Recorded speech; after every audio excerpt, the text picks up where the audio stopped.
I think the problem is that the big problem is there are no institutions in the country. I mean, it is a corrupt, non-functioning country. I mean, it's, Iraq in a way, which,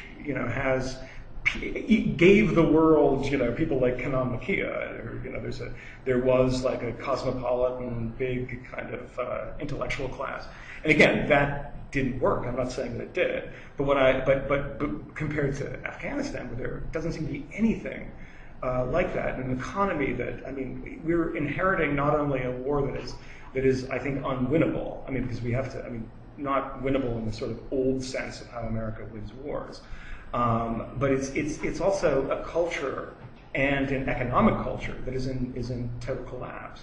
We haven't even been. I think you have to be careful. I have to say, you really. I think this is funny because we're going to not disagree so terribly much about what should be done. But I think you really have to be careful about proclaiming Afghanistan a culture in total collapse. It's an incredibly different, non-Western friendly, much more resistant even than Iraq was. Illiteracy rates are incredibly high, poverty, rural, etc. But it is a rich, multicultural society that has produced its own group of very sophisticated and accomplished expats, and frankly, incredibly brave people who live there and are trying to make something of the place. So it's not, it's not like it's an empty, barren, miserable desert, and it's also not like people there have no idea what to do with it. And you also have to ask yourself the corruption thing, which frankly, the more you look at most any society, the more it looks corrupt. And I invite you to look at American local politics if you don't believe that. But to sort of say, okay, what are the things, as apart from sort of just announcing that we're going to stay there forever and make it into some fantasy version of the West that doesn't actually match what we have.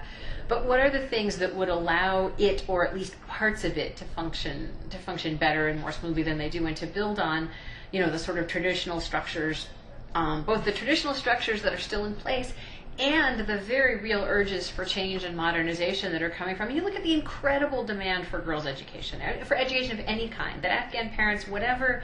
However much they may want to retain their traditional rules and structures and things that you and I find equally repellent, they really want to get their kids educated. Sure. They don't want their wives to die in childbirth, before they're 30. Yeah, and I think those are the powers that we need to figure out how to unleash, while extricating the military in a way that also doesn't sort of provoke the Taliban to come right back, or Al-Qaeda to set up training camps. Yeah, I think that, just to sort of clarify, I didn't want to make it sound as if I was sort of saying that it was a cultureless desert. I think that what I'm trying to stress is that it's a harder case rebuilding a country that has been, in the 1980s, for instance, completely leveled by the Soviets and destroyed in so many ways, and then in the 90s destroyed by the cultists of the Taliban, and then again having to deal with this sort of seemingly never-ending conflict.